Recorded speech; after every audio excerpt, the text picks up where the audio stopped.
right. Oop, that is not gonna work. This is a family show, folks. In that I have a family. That's it's about how family gets. Hello, Internet. Did you miss me as much as I missed you? If this is your first time joining, welcome. This is the Fire and Fiber podcast. My name is Audrey, and this is my podcast where I talk about knitting, crafting, thrifting, social justice, mental health, kind of whatever I feel like. If the glare on my glasses is bothering you, same. I am filming this episode in the very dark late evening. I did a full day today at my part-time job at my local yarn shop. Then I went out to dinner with my family, and now I have done my skincare, self-care. I've got some castor oil on my roots. I did a face mask. If you hear crinkling, it's because I've got those fun like peely foot booty things on with socks over top. I'm in my PJs. I mean, I feel like you almost couldn't tell these are PJs, but they are. And I've also got my come back again on. So welcome.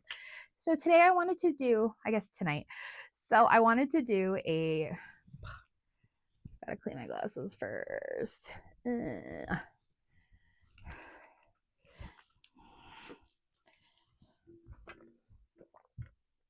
So it is currently Saturday, November 14th. By the time this goes up, it'll definitely be past mid-November, which means that we are now in the holiday gift giving season.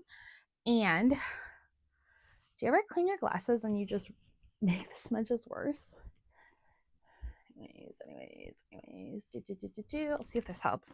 Sometimes I get overstimulated by my glasses, and even though I can't see, I have to take them off. I don't know. Does anyone else have that? Or are any other neurodivergent people glasses wearers unless it's time to eat? I don't know about you all, but I actually have to take my glasses off, put them down on the table in order for me to eat a meal. It's really stupid. But anyways, I'm gonna roll my cuffs. So before we get into the content of today's video, I wanted to show off my Come Back Again by Andrew and Mallory. I'm not going to stand up. I will insert some photos here. I'm not going to stand up because I've got these, like, again, plasticky foot peel booty things on, and they make a lot of crinkling noise that's being picked up by the mic. I did get a new mic because I'm having tech issues again. I know that's not a surprise to anyone. However, I wanted to get this filmed because I actually filmed this episode earlier in the week, probably my best work. And I went to go edit it later on in the week and realized once again my audio did not record. I had no audio whatsoever. This is my second time recording this episode, which just means that it'll be even better than the first time, right? I've also, you know, it's end of day. I really want to go to bed. I've done all of my self-care. This is me, no makeup. I've got some pimple patches on. Anyways, so back to my Come Back Again. So I knit this in Spin Cycle Versus in the colorway Sweet and Sour, and I knit a size 7. I have never knit a cardigan before, and this was my first actual cardigan, and I am in love. I've also never knit a bottom up, like open sweater cardigan style, and this was a lot of fun. So if you have been watching my Instagram or my shorts here on YouTube, I had a one whip 1 week challenge that I gave myself to try and get as much done on this. I had gotten I had sort of gotten like not uninspired, but I kind of was like in the weeds with this project, and I really wanted to motivate myself to finish it. So once I got my good friend Wendy to help me attach the sleeves, I knit the top half of the the top half of the cardigan, including the raglan decreases. And then all I had to do was the button band. I've also never double knit or knit a button band, so this was really fun. It's an attached button band. And then I put a little pull up on my Instagram and then promptly did the exact opposite of what the poll results were. I was trying to decide between 2 sets of buttons, and so these are the ones I settled on, and I shouldn't say settled. These are the ones I went with. So my Lens Mill store, for those of you in Ontario, you know what I'm talking about. My Lens Mill store has a fill a bag of loose buttons for I think $10. And so I had these buttons along with a few other styles. These were the other ones I was considering. And I actually have some more of these buttons. I bought a few extras. So I went with this like little mint one. These ones when I got them. It's hard to tell now. They did have a little bit of wire around the buttonholes. So all these buttons were rescued from other garments previously, I believe. So my buttons they had like a little bit of wire around each one of them that I actually had to use nippers to snip off. And then I had to clean them a little bit. They were kind of dingy. So I just rubbed them down with some isopropyl alcohol and really brightened them up. And I am very pleased with the result. So it is mid-November, meaning everyone and their mother has come out with their gift guide or pattern roundups or things for your holiday gift giving or your holiday making, whatever holiday or you celebrate, or even if you don't, we're just calling it our winter making. That's fine, whatever. Anyways, everyone has come out with their gift guide or their pattern roundup, and I wanted to do something a little different. Today, I'm going to be giving you my recommendations on my stash busting no buy gift guide for 2025. So a couple things about the patterns I'm going to show you in this roundup. So first, I did have a few criteria when it came to like selecting patterns for gift guide. These will all be in a bundle on my Ravelry that I will link in the description. So a couple things. I first wanted to primarily go for free patterns. And I did struggle with this decision. On one hand, I definitely believe in paying makers for their hard work when it comes to patterns and all the work that goes into that, and I really do believe in that. But on the other hand, I also wanted to promote or showcase some patterns that I thought were great that are free options, recognizing that times are tough for everyone right now. The economy is in the toilet, whether you're in the States or here in Canada. Things are tough. A lot of your favorite big designers even have free patterns on their Ravelry, primarily like accessories and smaller items. I know Hoki Locatelli has some, sorry, Nordland. Criteria number one is it had to be a free pattern. I might do a paid pattern version of this roundup later on. I'm not sure yet. Criteria number two is I wanted to make sure that the patterns I was showing you were great stash busters. I'm not going to be showing anything that needs like a sweater quantity's worth of yarn. Even if you're gifting someone a sweater, I mean, I think for the most part, unless someone specifically asks for something like a sweater, you're probably not going to be gifting an adult human a sweater necessarily. So the patterns don't typically require sweater quantities worth of yarn. In thinking about gift giving, I wanted to try to make these patterns, or I wanted to try and select patterns that were great for maybe people you don't know super, super well that you wanted to gift to. So I sort of look at it through my lens of I always do gifts for my kids' teachers, gifts, sort of like people in your life who you know, but wouldn't necessarily like, I don't know, not your friends, but people you want to gift to. So whether it's coworkers, kids, teachers, coaches, things like that. That was criteria number three. Is it had to be something that was not super specific when it came to an individual. So nothing that required sizing, nothing that required a lot of yarn.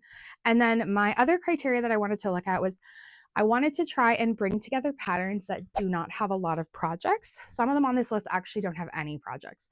The reason I wanted to do this was, again, in thinking about small makers or small designers, I really wanted to amplify those voices. We all know the big pattern designers, the ones who have thousands and thousands of downloads and hundreds of patterns. They're great. However, I was really intentional in looking at these patterns and trying to find ones that didn't have very many projects, which was a bit of a challenge. When I look at patterns on Ravelry, or I'm even looking at a yarn, like I'm thinking about what to make with some of my yarn, I will often go on a Ravelry, look up the yarn and look up projects, or I'll go into a pattern and I'll look at people's projects and see what other folks have made with either that yarn, or if I'm looking at a pattern, like I want to see all the different modifications or notes that people have used with the project, especially when it comes to like variations in yardage, or if people are using a different fiber than the one that's recommended. Sometimes people use different needle sizes.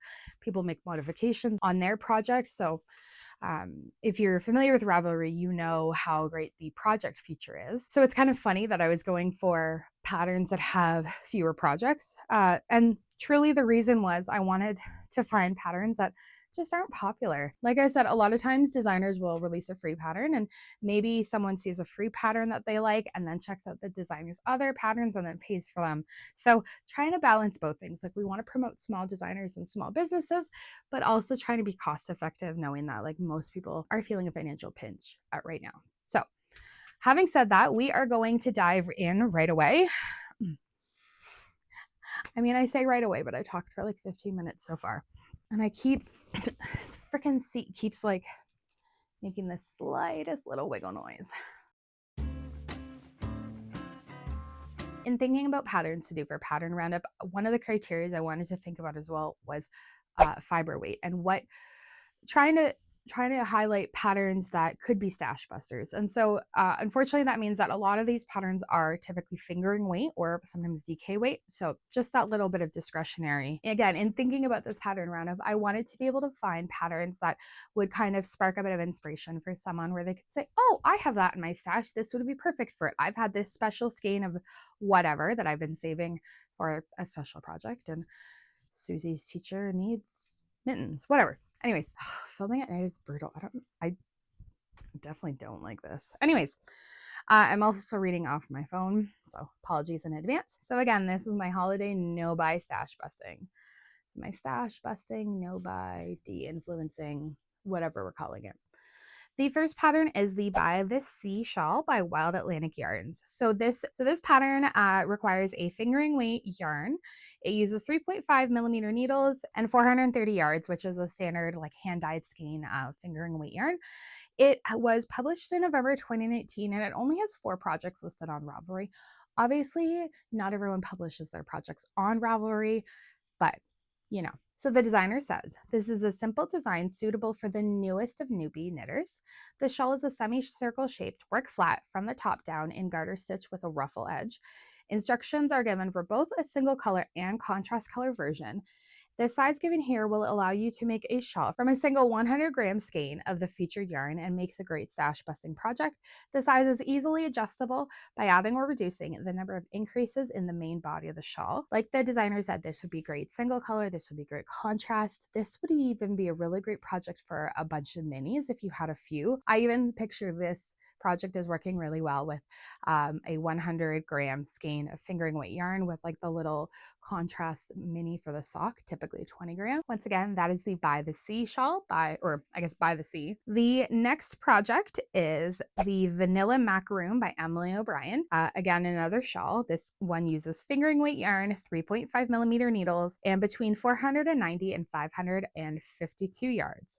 This project was published in April 2022, and so far there are only 14 projects published on Ravelry. And the designer says, it is a super crescent shaped shawl designed specifically for the sock set in your stash that is just too pretty to be socks. This pattern is knit flat in a simple garter stitch with a slipped stitch selvage. The pattern is only one row, so it's a wonderful vanilla relaxing knit for advanced knitters or a great project for newbie knitters. If you're wanting to make more of these little shawls with more flavor, check out the Macaroon Box Bundle, which is an ever-expanding sampler of variations on the crescent shawl. So the designer also has other variations of this shawl style, and she shows a few different ways of wearing it, which is really nice too. Again, I think this will be great for someone you don't know super well, but maybe these 2 shawls sort of remind me of like sister-in-law projects or like co-worker projects, that sort of thing. So the author also includes a wingspan, which is 55 inches, and the depth is 11.5 inches. The designer references using 450 yards of the main color, 90 yards of the contrast color. I was honestly shocked when I looked at this pattern and realized that it has 0 projects on it, especially since it was published in April 2022. So this is the I Love My LYS by Rana Bruce.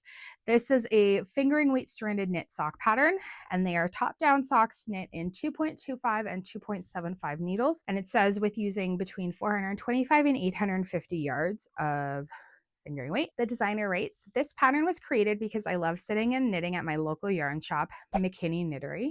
I will look up this yarn shop after and include the information. I hope others feel the same about theirs. I included a separate download for the alphabet so you can make your own, which again, kind of cool for the motif if nothing else.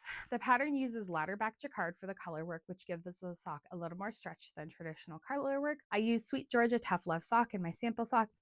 Note a discrepancy as seen in the photos of the lettering size has already been fixed on the pattern, so happy knitting. I wish I had the focus to do these. They're so cute. Ugh, I love it. The next pattern I wanted to talk about is the Easy Fingerless Arm Warmers by Grace Cuomo. Sorry in advance. These are called arm warmers. They really, to me, look like fingerless gloves with a bit of a longer arm. Anyways, this project was published in July 2022 and only has 5 projects so far. The pattern calls for fingering weight yarn, 2.25 millimeter needles, and between 220 and 260 yards of yarn. This would be really great for like your really, really beautiful hand dyed yarn, especially if you don't have a full skein, but maybe a 50-gram skein. Those would be awesome. Looks like it's ribbing. It's ribbing at the bottom, straight stockinette, and then you separate for the little thumb and the little mono finger section. I really love these. I think you could definitely modify them shorter or longer depending. So the next pattern I wanted to talk about is the You Pick Mitts by Emma LK. And these are stranded color work fingering weight mittens. So the project uses 2.25 and 2.75 millimeter needles and between 250 and 300 yards of fingering weight yarn. It was published in March 2019, and there's only 12 projects published on Ravelry right now. And the designer writes, "These mittens are a great way to use up your scrap yarn. Take pick of apples, cherries, avocados, or bananas, or make one of each. Written instructions for the mitten construction provided, with color work indicated by the charts." And then she lists the suggested yarn. 300 yards total for 2 mittens. Yardage for the different color is approximate and will depend on the fruit you pick for your mittens. So she says give or take 100 yards for the main color, 40 yards for contrasting color, and then 160 yards for the fruit, like whether you're doing apples or bananas or whatever. I love these. So a couple things I really like about these. I love the fruit motif. You can switch them up however you want. You could do maybe one row and a bit more spacing in between. And I also really like that the thumb is color work. I mean, you could even go so far as to do alternating color work on the cuff. I think that'd be really great. Also, if you have a motif that you know, like if you have a motif that you like, you could very easily swap this in for something different on the mitts, or even use these motifs for socks if that's what you wanted. Again, that's kind of the nice thing about free patterns, right? Next pattern I want to talk about is actually not like a fingering weight, but there's a reason I'm including it, and you'll see why. So this is the High Vis Cowl by Finarina Knitwear, and this is knit with bulky weight 6 millimeter needles and uses between 100 and 120 yards of bulky weight yarn. It was published in November 2021, and there's only 17 projects published on Ravelry. Although it is a bulky weight, this is a great stash buster project that I think you could use any number of weights held together. You could use a couple fingerings held together. You could use fingering and DK, use worsted, whatever. I think the possibilities for this are endless, and you don't have to stick to the colors that the designer chose.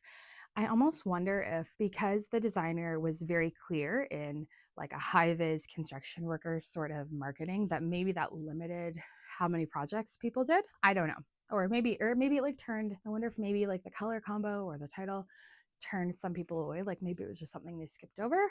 But I think that with different colors potentially, or the same colors if you prefer, and different yarns, this could really be a great stash buster project. Or I think the bones of this pattern are really great. So the designer writes, "Made for the construction worker in your life, the High Vis Cowl can be used in different colors and as a basic brioche cowl pattern. Need to get used to the brioche technique? This is a great way to get the muscle memory for it."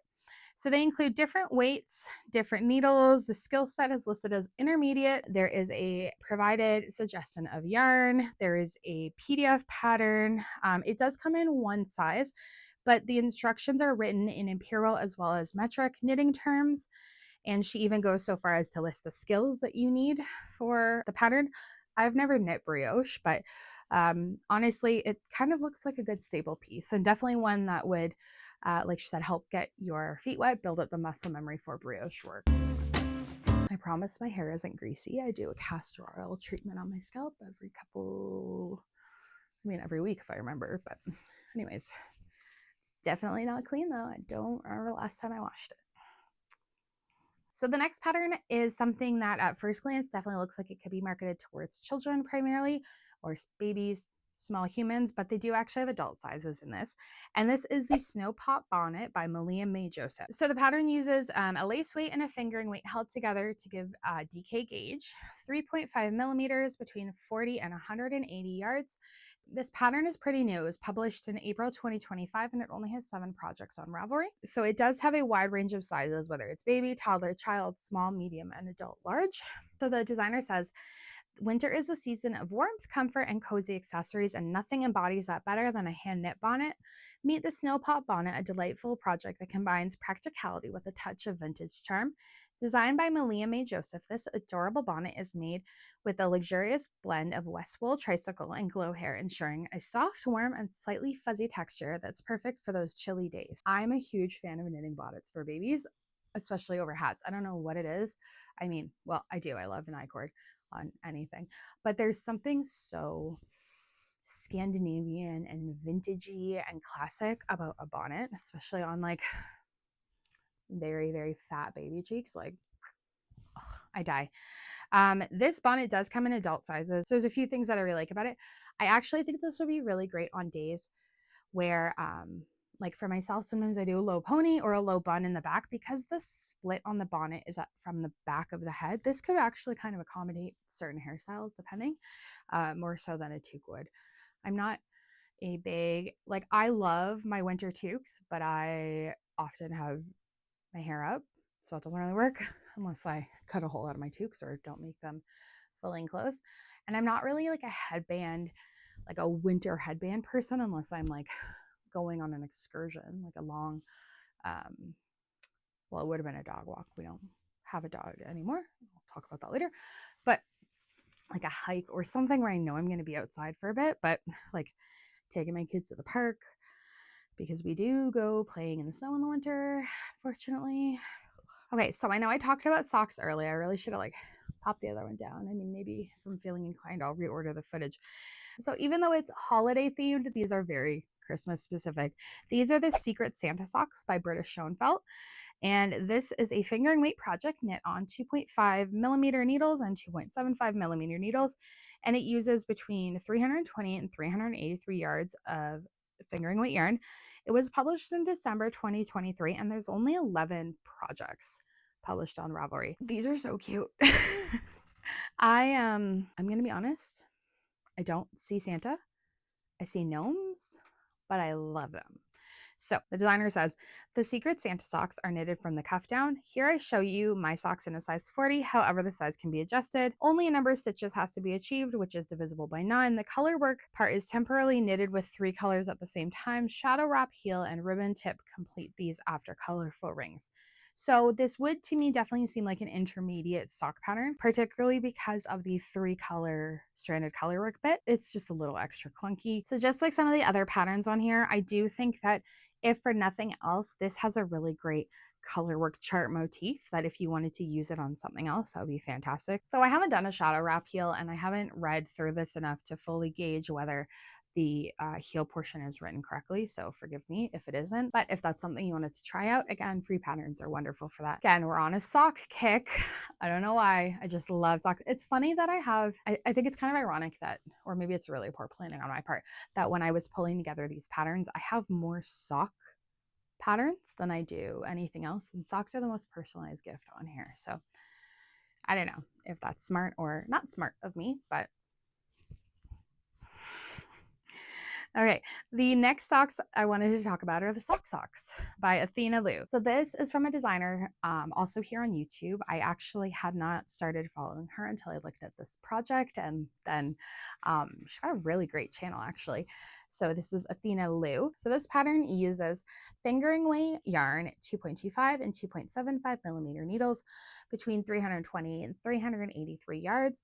And it was published in January 2024, but only has 28 projects. So the sock pattern, the socks.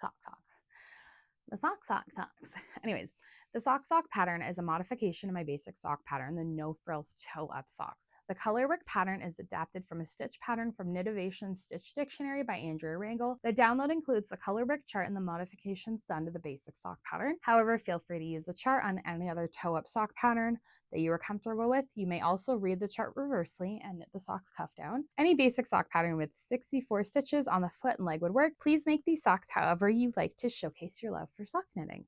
I think the fact that she gives clarification on how to either knit them toe up or top down is fantastic. As a sock knitter who only knits cuff down and has tried toe up but really does not like it, that was something that I was very conscious of when I was looking at patterns. Was I wanted to make sure that I wasn't purchasing a toe up pattern or starting on a toe up pattern without realizing what I had gotten myself into. So the other thing about this pattern, she includes a bunch of information about the sizing: EU shoe size 37 to 38, or US women's 6.5 to 7.5. And then she includes how to modify the sizing depending on the number of stitches or the needles, which I think is really great to size up or size down depending on what works for your foot size. I mean, I love this pattern. I love that like the socks don't all go the same direction. I also love the heel, and I like that there's a different pattern on the foot of the sock. I think sometimes designers forget about the foot of the sock, and I love when it's included. It's not nearly as, and it's not busy. It just looks, it just sort of ties the whole project together. That again is the Sock by Athena Liu. The next pattern I'm including is not one that it has a ton of projects, only because it's new, and this is from a big designer who there likely will be more, but right now I'm going to include it because it's new. And that is the If You Knit You Know toque by Pearl Soho. So this is knit in a sport weight yarn with 3.25 and 3.5 millimeter needles, and it uses between 100 and 250 yards of yarn and has sizes baby to adult. So it was published this month, November 2025, and so far there's only 5 projects published, and they also list the yarn that they use. This to me looks like just a really, really nice, classic, clean stockinette toque with like what looks to be like a folded over brim. I also enjoy that there's a few different options for the lettering. There's SSK, Knit One, Pro One, and Knit Two together in the font. So I like that. I also think this would be really cute, even though the project shows it just kind of like smack in the middle. I think this would be really cute to take the lettering and repeat it all the way around the hat band, all the way around the hat. I mean, that does require a bit of math and planning, but I mean, hey, if that's your thing, that'd be adorable, especially for the knitter in your life. Or like I said, it's a very kind of specific pattern, but this next one is really cool because it uses an accessibility feature on Ravelry that I don't see utilized very much. This is the No Swatching Mitered Square Blanket by Beth Skwarecki. Sorry. This project was also published this month, November 2025, and so far has 4 projects. And it, like I said, utilizes the low vision accessibility filter on Ravelry. So for those of you who don't know, there is a whole section on Ravelry that has different accessibility features on it. So this one in particular is for low vision or folks who have lower diminished vision. So the other cool thing is that this pattern uses any size needles and any size yarn weight to achieve the project. So this mitered square blanket is an ideal scrap or comfort project since it can be made with any yarn, any gauge, any combination of yarns, and best of all, no swatching. I was immediately interested. As someone who has made 2 swatches in my life, 1 and 2. They're the pockets of this cardigan. I love the idea of non-swatching. Each square is worked in garter stitch, beginning with a small number of stitches and increasing every other row, combined until the square is the desired size. The pattern includes instructions for making the squares in a 2-color format as shown, plus tips on adjusting for your own preferences and color. Instead of sewing the squares together, they are joined with a crochet slip stitch. That said, you may sew squares if you prefer. I also really like this project because I like the idea of just picking up and joining as you go. With the mitered squares, I've got a mini scrap buster mitered project, way smaller, in here somewhere. That's like a little stash buster, and that one's done with fingering weight yarn. This I can see making a really lovely gift for someone who's expecting a baby or has small kids. I also look at this and immediately think pillow cover. Like 4, I think would probably make around a 12 by 12 inch pillowcase, like for a throw pillow. So I really like that idea. Although it's a blanket pattern, I think the possibilities are really endless when it comes to the mitered square. It just depends on your construction. Moving along to more house goods. The next pattern I wanted to share is the Flouncy Coaster by Shelley Cormack. So this is a project that uses fingering weight yarn held double with a 4.5 millimeter needle between 39 and 44 yards, and was published in June 2025, but only has 2 projects online. So she says, this seamless flouncy coaster is knitted in 4-ply held double and worked from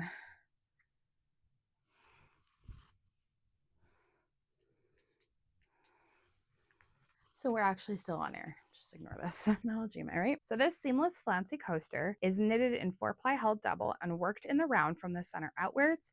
Slip stitches create a lovely pattern as well to provide thickness, strength, and longevity, a sweet addition for any coffee or tea table. The coaster is worked by increasing in the round from a single slip knot. You can use either double pointed needles or a set of circular needles using the magic loop method to knit round a tight circle, or a combination of both. Once the right diameter is reached, begin working the flounces, or they kind of look like curlicues. The flounces by knitting backward and forward each flounce before joining it back into the round as a decorative bind off. No blocking is required. A hot cup of tea or coffee placed atop it, we'll see it take shape. Never heard of that blocking method before, but anyways. For matching tea cozy, see the Margaret tie top cozy designed to fit the IKEA Ricklig 1.5 liter glass teapot, or the Liliana tie top designed to fit the Anko Kmart 1 liter glass teapot. This says Kmart, so I'm assuming this pattern designer is somewhere in Australia, New Zealand. Anyways, and then it gives the finished dimensions. I really enjoy this pattern primarily because when I looked at it, my initial thought was that it was crochet. I did go through and try to find coasters specifically for this roundup, and they were all square. So I was really excited to see round coasters. Again, they look crochet. Like, as someone who has crocheted quite a bit, especially round items such as coasters, so I can definitely see this being like a crochet pattern. So the fact that it was knit is honestly kind of blowing my mind right now. This next pattern is something that I think would be really great to utilize for the motif. I don't necessarily know about the construction of the item itself or its use, but I really love the motif. So this is the Keep Calm and Carry On by Vivian Morgan. It uses fingering weight yarn, 2mm needles, and is adaptable for yardage and needle sizing.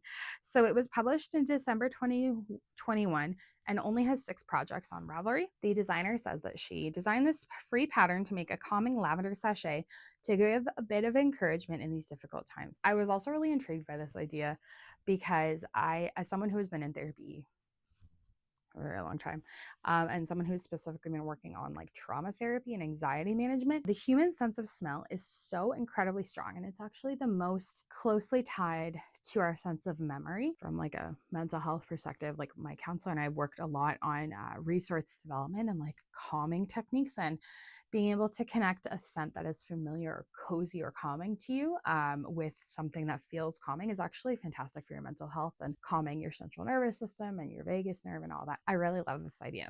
I also like, when I think about when this pattern was published, December 2021, I think about how it reminds me about the time when, a lot of the world was really, really, really struggling with anxiety. She says, it is a quick and easy project and could be completed in a day or two. Put one in your sock drawer or keep one in your pocket for emergency calming sniffs. Or make one to give to a friend in need of encouragement. Again, this is where I was thinking like gift, right? So it is knit on 2mm needles with 4-ply yarn. The sachet will measure approximately 2.5 inches square. If larger needles or thicker yarn is used, the sachet will turn out bigger. You will need a negligible amount of 4-ply. Don't know how to measure negligible. It is an ideal project for using up those tiny scraps of sock yarn. 2 highly contrasting colors are required, and I've included 2 charts, light lettering on dark background and dark lettering on light background, which again, fantastic to include both. Also, wadding to stuff the sachet in some lavender oil or some dried lavender. The sachet could be further embellished with charms and or beads or desired. Gosh, this is cute. I really enjoy the typography on this, and I really love the font, especially because it's not the typical font I think of as like I don't know, is it like the Times New Roman on the like Keep Calm and Carry On posters? It's not like that at all. It actually kind of gives a little bit whimsical, like spooky. Anyways, moving on. So this is called the Shroom Bells and Snow Bells by Elena Maltseva. So we're now getting into the holiday ornament, Christmas tree ornament, if you will, section of the roundup. Again, I think the Keep Calm Carry On sachet would actually make a really, really cute ornament. Obviously, there are 40 million Christmas tree ball ornament projects on Ravelry, but this one I wanted to point out for a few reasons. So this one uses light fingering, 2.25mm needles between 50 and 55 yards of yarn, and was published in 2021 as part of a collection, only has 19 projects. So it says Shroom Balls and Snowballs is a collection of 7 ball ornaments that are design samplers for the 6 mitten patterns I made in 2021, which the designer lists. You can also see all of my mitten designs in the bundle. Again, so it's a really great sort of skeleton pattern for baubles that use color work, and then you can plug in your motifs as you like. And she says, even though it's a bauble ornament, they aren't knit around like plastic or glass baubles. They're knit to be stuffed. So the designer says each individual ornament uses only about 50 to 55 yards of fingering yarn, which makes it a great project for small leftovers. And then again, for each ornament, you do need a tiny bit of polyfill. The next ornament also comes from the same designer, Elena Maltseva. So this is the Love Thy Hairdresser ornament.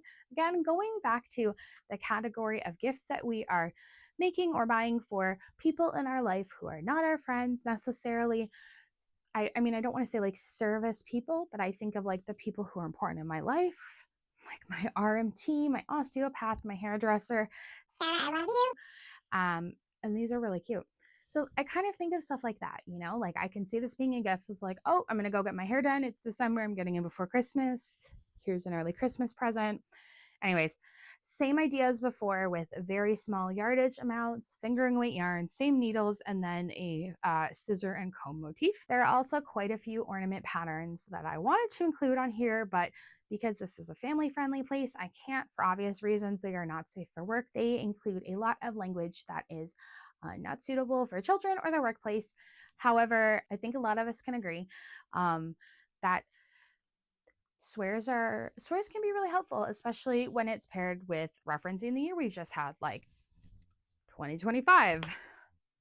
I can't include those, but I love a good funny ornament. One of my favorite ornaments actually is really beautifully laser cut. It's wooden and it's like glittery, and it's this circular repeating pattern, and it kind of looks like this really pretty snowflake until you look at it and you realize it's got swear words. It's got a repeating motif of swear words all over it. So, well, the same one, it's all one. And I think it was the year, I think it's from the year too. I feel like it's 2020 included in there. So anyways, if those tickle your fancy, those are also on Ravelry. I'm just not going to show them on here for obvious reasons. So that includes my deinfluencing, no buy, stash busting, holiday gift guide, pattern roundup. Like I said, I really wanted to include free patterns. I might do paid patterns, again, using the same metrics as before. Ideally, I'd like to be able to highlight or promote smaller designers, lesser known designers, patterns with less projects. I don't think any of the big designers we all love and give money to, I don't think they're going to be significantly impacted by my small little roundup videos if they are included or not included. But I can also see, I do feel like people who watch my channel understand that I have certain values that I bring to things. One of those being like amplifying small businesses, amplifying voices that wouldn't otherwise be amplified. And so again, I don't think Petite Knit is going to be hurt if I don't include any gift guide paid patterns from that designer. But the other side edge of that sword is this could be an opportunity to direct people to a different designer who maybe doesn't have quite as large of a social media or Ravelry following. So that concludes it. If you have stuck around for this long, I apologize. I know it was very chaotic. I'm very tired. It's been a day. It's been a day. It's been a week. It's been a month. It's been a year. It's like the Friends song, right?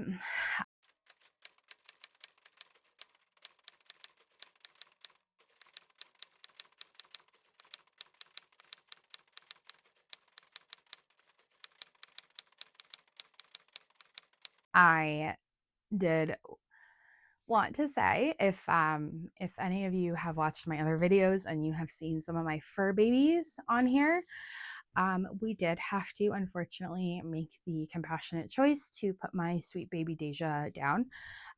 She has been ill since June.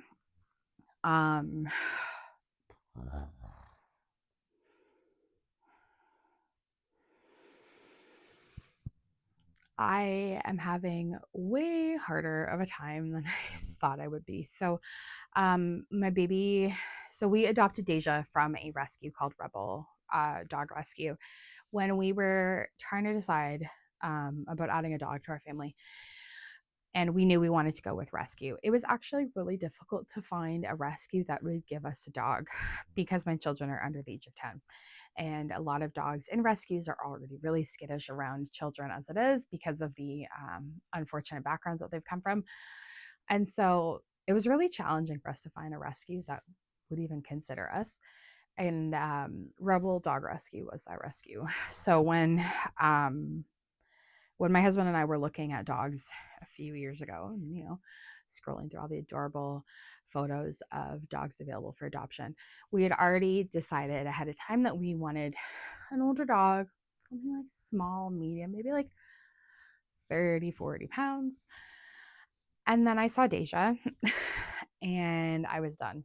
So Deja was my Great Dane. my 90-pound beautiful lilac merle Great Dane. And God, I miss her so much, and I didn't think I would. I'm a very practical person, very pragmatic. I felt confident in my decision. I still feel confident, but so we got her when she was 6. She had had a life with an owner, and she had like a I think kind of a unique life compared to a lot of the rescue dogs that rescue and other rescued has had gotten. Like, she wasn't a street dog, she wasn't a pound puppy. She'd had the same owner for her whole life, 6 years, and there were some different life circumstances that um, influenced this person's decision to give her up for adoption in order to make sure that she was getting the care and attention she deserved. Um, and they were all like happy life circumstances. Like, I'm pretty sure she like was expecting a baby and had moved and had started a new job. And, we understand that like the States does not have paid maternity leave. And so I think it was a really compassionate decision that this person made to give up this beautiful girl, knowing that it wasn't fair to keep her crated or, without attention as long. Anyways, so we knew that when we were adopting an older dog, especially a Great Dane, that we were in for a good time and not a long time. And when I took her to the vet in June, I was advised that she was nearing the end of her life. She had a tumor inside her bum that at the time wasn't causing her grief. But I was advised to keep an eye on it really closely, and I did. And actually, my explicit instructions from the vet were to spoil her rotten, which I did.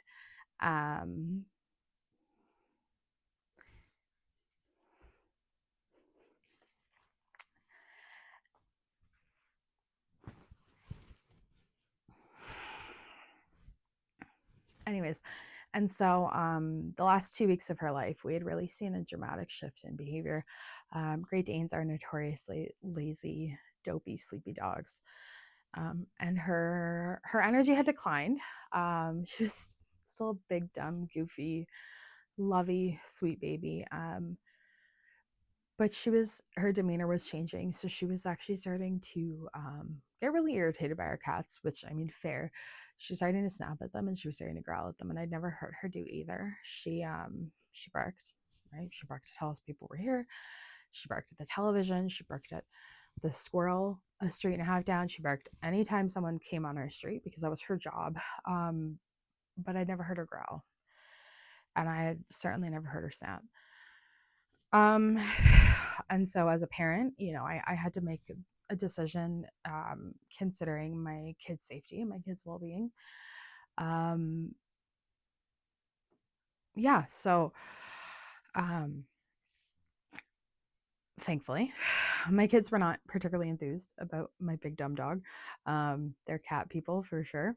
Actually, when we told the kids we were getting a dog, they cried immediately. They started like screaming and sobbing because they didn't want a dog and they wanted cats, and they certainly didn't want a humongous very pushy Great Dane who'd take up half of our couch and would scare herself awake when she farted. Anyways, I just want to say, if you are so anyways, so we made the decision to send her on her way home. It's never an easy decision. I'm really grateful that our vet, like the whole place, like the entire clinic we go to, the vets are these incredible, wonderful, loving people, and so is every staff member who works there. And the point my vet made was, we had a choice, and we were getting to the point, and I knew this logically, that if she did end up biting someone because she was in pain, that choice was taken away from all of us. And I didn't want that for her.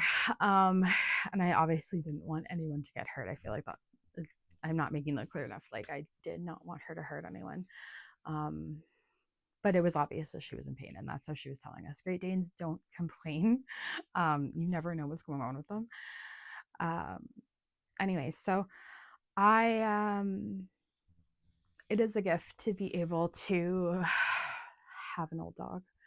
And it is a gift to be able to, like, I got 3 years with her. She would have been 9 in 2 weeks. Um,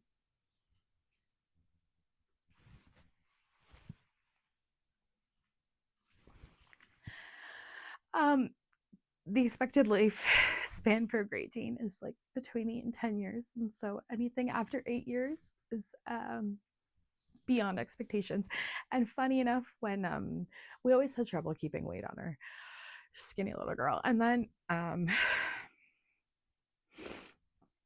funny enough, I had actually got her to put on a few pounds in the summer because I bought her all kinds of treats, and I bought her all the fancy treats, and we tried, I got her like the kangaroo and the bison and all the dehydrated beef livers and all sorts of stuff. Anyways, I'm also really privileged that I do have flexibility to work from home, and so I got to spend every day with my dog. And she really was my dog.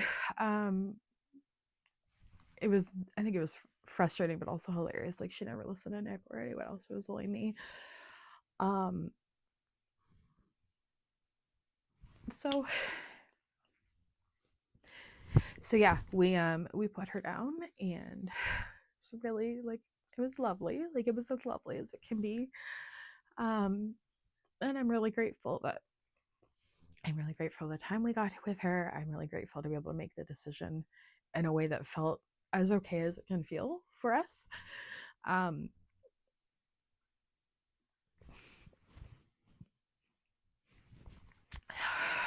And she got to go without any pain, in my arms.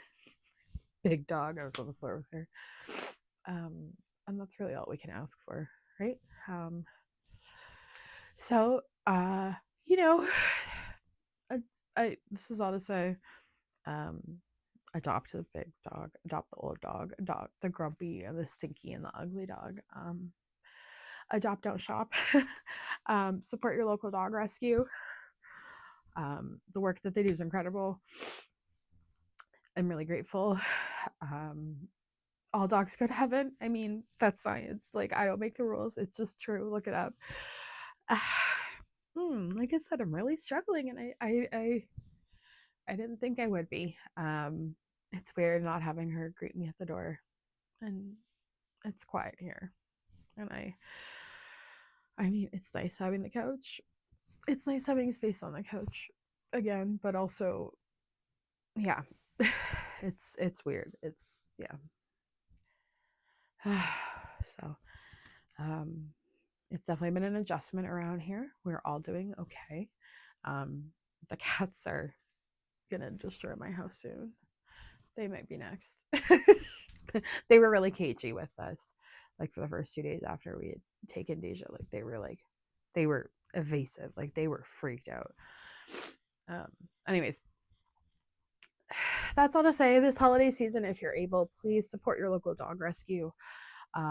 My preferred rescue, who gave us our sweet girl, is called Rebel Dog Rescue. They work with a rescue down in Texas. Texas, if you don't know, has like a really insane stray dog problem and lots of kill shelters. The kill shelters are always full. So if you're able, yeah,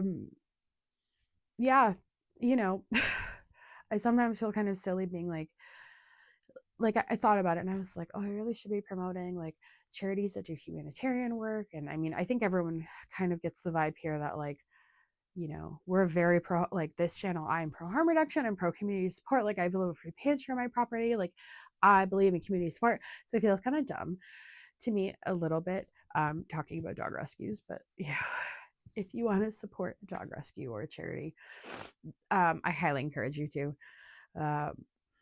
Animals are great. I love all my animals. I'm definitely a dog person. So again, hit me hard, but I'm super grateful. And yeah, that was a weird segue. It's been a couple of days since I cried, so I think maybe I probably need to again.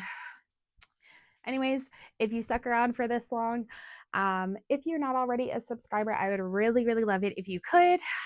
If you're able to comment down below, if there's any patterns in this roundup that you plan on making, I'd love to know which ones and what yarn you're using. Like I said, I will have it in a bundle in my description, the Ravelry bundle where you can access all these patterns. And if we're not already friends, I would love to be on Ravelry at Audrey Hill or on Instagram at Fire and Fiber Makes, Fiber spelled the American way, Fiber. And that is going to be all for me. So take care. Have a great night, everyone.